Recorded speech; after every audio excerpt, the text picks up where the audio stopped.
श्रीगुरुभ्यो नमः। हरिः ओं। देवेन्द्राणि नमस्तुभ्यं देवेन्द्रप्रियभामिनि विवाहं भाग्यमारोग्यं पुत्रलाभं च देहि मे। అందరికీ నమస్కారం. కొంతమంది మిత్రులు అడిగినటువంటి ప్రశ్న, భార్యాభర్తలు ఇద్దరు శారీరకంగా కలిసినప్పుడు తదుపరి పూజ చేసుకోవాల్సి వస్తే చేయవలసిన నియమాలు ఏమిటి?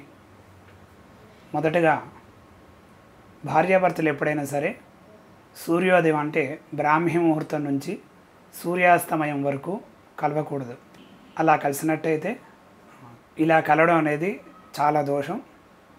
కేవలం సూర్యాస్తమయం తర్వాతనే భార్యాభర్తలు శారీరకంగా కలవాలి.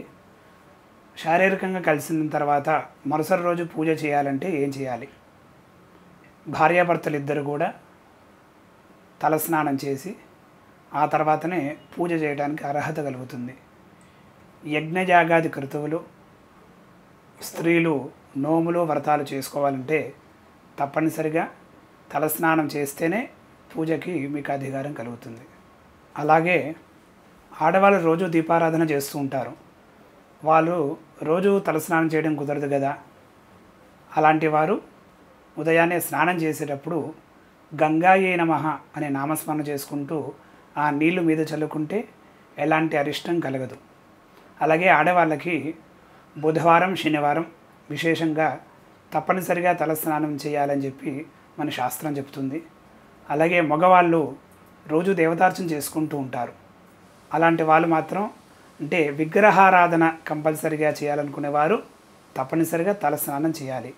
లేదు విగ్రహారాధన లేదు, కేవలం దీపారాధన మాత్రమే చేసి దేవుడి పటాలకు నమస్కారం చేసుకోవాలనుకుంటే వారు కూడా స్నానం చేసిన తర్వాత గంగాయే నమః అనే నామస్మరణ చేసుకుంటూ ఆ గంగాజలం నీళ్ళు చల్లుకుంటే సరే.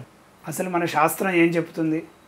ఏ రోజున భార్యాభర్తలు సంగమించాలి, ఏ రోజున సంగమించకూడదు? మంగళవారం, శుక్రవారం, అష్టమి, నవమి, ఏకాదశి, ద్వాదశి, అమావాస్య, పర్వదినాలు, పుణ్య కార్యక్రమాలు చేసి యజ్ఞయాగాది క్రతువులు చేసిన రోజున, అలాగే మన ఇంట్లో పితృ కార్యక్రమాలు చేసిన రోజున ఈ సంగమం పనికిరాదు. ఇది శాస్త్ర విరుద్ధం. ఒకవేళ అలాంటి రోజులలో సంగమిస్తే ఏం జరుగుతుంది? పుట్టబోయే బిడ్డలు వృద్ధి చెందరు, మన ఇంట్లో అరిష్టాలు జరుగుతాయి. పుట్టబోయే సంతానానికి బుద్ధి చాంచల్యం కలుగుతుంది. అందువలన ఆ రోజులలో ఎట్టి పరిస్థితుల్లో సంగమించకూడదు. అలాగే నిత్య దేవతార్చన చేసే వాళ్ళకు కూడా ఏ నియమాలు అనుసరించి నిత్య పూజలు చేసుకుంటూ దేవతా అనుగ్రహాన్ని పొందుతూ అందరూ కూడా సుఖ సంతోషాదులతో ఉండాలని చెప్పి నమస్కరిస్తూ, అలాగే ఈ ఛానల్ని సబ్స్క్రైబ్ చేసుకోండి, షేర్ చేయండి, నలుగురికి పంచండి. ఇలాంటి ఎన్నో ధర్మ సందేహాలని మీరు కూడా తెలుసుకొని నలుగురికి చెప్పండి. సర్వేజన సుఖినో భవంతు.